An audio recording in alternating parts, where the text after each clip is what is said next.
Oke, halo apa kabar teman-teman semuanya? Ini saya lagi Devanka761. Sesuai dengan judul video kali ini, kita akan bersama-sama belajar bagaimana caranya membuat multibahasa pada website kita, dan kita akan melakukannya secara manual.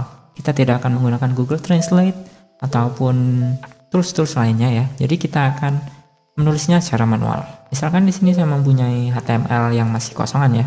Nah, ini masih kosongan kayak gini. Sekarang misalkan saya mau tulis testing. Apakah masuk? Ya masuk ya. Nah langsung aja saya di sini akan membuat scriptnya. Kita kasih nama script.js dan kita akan langsung mengimportnya ke dalam HTML kita. Kita cukup tuliskan saja script src. Kita masukkan path ke file script tadi. Kayak gini. Misalkan saya di sini akan membuat elemen-elemennya terlebih dahulu ya, supaya nanti nggak terlalu lama saat masuk ke JavaScript-nya. Misalkan ada elemen container. Dalam kontainer ini ada header, di dalam header ada judul. Judul ini misalkan ini contoh. Oke, kemudian di dalam contoh ada select. Ini saya hapus saja name sama ID-nya, saya tidak butuh, saya pakai data aja. Data bahasa misalkan pilih. Nah, di dalam select ini misalkan ada option. Ada 4 option ya. Yang pertama itu kosong untuk defaultnya, buat ngasih tahu kalau ini adalah language. Kemudian ada bahasa Indonesia. Yang ketiga ada English. Yang terakhir bahasa apa ya misalkan? Misalkan alien. Nah, misalkan kayak gini. Kita lihat di sini. Oke, mantap. Kemudian misalkan di bawah header saya punya main ya. Jadi ini untuk misalkan artikelnya, kita kasih judul, misalkan judulnya ini judul artikel. Oke, masuk. Kemudian yang di bawahnya deskripsi. Nah, ini deskripsi artikel. Oke, masuk. Dan di bawah main misalkan ada footer. Ini footer. Astaga. Oke, kayak gini misalkan saya akan melakukannya semuanya di JavaScript ya. Jadi saya bikin dulu di JavaScript-nya. Langsung aja kita function kayak gini. Ini kurang lebih sama kayak Windows onload ya. Jadi nah kayak gini tuh sebenarnya dua ini kurang lebih sama, tapi saya lebih suka penggunaan yang ini. Oke, misalkan saya pakai ini aja. Kemudian di sini misalkan saya pindahkan elemennya ke dalam JavaScript-nya. Jadi saya akan menampilkannya melalui JavaScript ya. Misalkan saya bikin variabel baru untuk membuat elemennya. Container sama dengan document create element. Apa itu div ya? Kemudian div container ini memiliki kelas. Jadi kita kelas list add. Apa namanya? Container. Jadi kelasnya adalah container. Dan di dalam container ini terdapat elemen-elemen tadi ya. Jadi kita inner HTML. Salah. Nah, kayak gini. Kita kopikan saja ini. Thread. Nah, taruh di sini. Ntar ini saya rapikan. Nah, kayak gini. Kemudian ini saya hapus aja. Ini masih kosong ya, jadi kita panggil aja di sini document body, kita append child, kita masukkan di body ya. Apa itu? Container. Nah, jadi muncul juga ya. Sekalipun ini kita ganti, misalkan ini judul postingan, kita save. Nah, dia kan berganti juga di sebelah sini. Artikel. Nah, selanjutnya saya ingin membuat bahasanya terlebih dahulu ya. Jadi kita bikin variabel aja baru, kasih nama bahasa. Dalam bahasa ini ada 3 ya, ada Indonesia, ada English, dan ada alien. Nah, misalkan kayak gini. Dan di tiap-tiap bahasa itu ada lagi. Misalkan untuk header. Nah, misalkan headernya ini contoh. Dan untuk judulnya misalkan ini judul artikel ya. Siapa itu? Nah, kalau judul huruf besar ya. to Gwen misalkan. Kemudian deskripsinya, Gwen merupakan seekor kucing. Terakhir adalah footer, berlangganan ke channel Devanka 761. Kemudian sama juga yang untuk bahasa Inggris, kita ada headernya this is an example. Kemudian judulnya Gwen, what is it? Ada deskripsinya juga, misalkan Gwen is a cutie cat. Puternya juga misalkan subscribe Devanka 761. Kemudian untuk kaliannya juga, kalian ada headernya juga, misalkan headernya pasi kayak gitu. Kemudian judulnya juga Morai, ini nggak tahu bahasa apa juga. Deskripsi Usibah, Nyai. Yang terakhir itu footernya, misalkan footernya subrek Devanka 761. Oke, kemudian kita kasih dulu ya, ini untuk variabel bahasanya saya pakai lang aja. Bahkan untuk defaultnya saya pakai bahasa Indonesia kayak gini.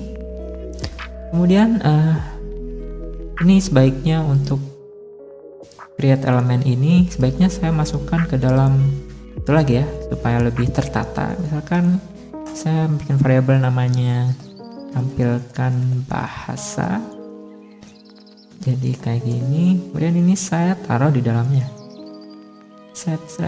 Nah kayak gini. Ini masih hilang ya. Kemudian saya setelah semuanya ini dijalankan, yang terakhir kita akan jalankan tampilkan bahasa. Dia akan muncul lagi. Nah mantap. Kemudian di sini saya akan membuat supaya bahasa yang sudah diubah oleh para pengguna itu bisa tersimpan di masing-masing device yang pengguna pakai ya. Jadi saya bikin aja di sini save. Di dalam save ini misalkan saya akan menaruhnya di local storage. Jadi kita Windows local storage, set item. Kita misalkan kasih nama di local storage itu lang ya. Kemudian kita JSON stringify, ini seperti biasa aja. Kita kasih lang, yaitu lang. Enggak. Jadi di dalam local storage yang bernama lang, jadi ada lang yang isinya adalah lang. Ini lang ini default bahasanya ya, jadi Indonesia. Kemudian kita akan mencoba untuk mencari apakah di local storage kita itu ada file, maksud saya ada isinya atau enggak. Jadi kita pakai aja const find misalkan kayak gini. Nah kita sebut saja sebagai memori. Nah, Windows local storage get item apa tadi namanya? Saya lupa lagi. Lang. Oke. Oh ini ya. Kalau orang yang baru pertama kali buka kan berarti masih kosong ya local storage-nya. Jadi ibaratkan semua user nggak ada apa-apa ya di local storage. Jadi kita pakai metode try aja, try and catch. Nah supaya nggak terjadi error gitu kan. Nah jadi kita coba apakah ada di local storage ada lang ya.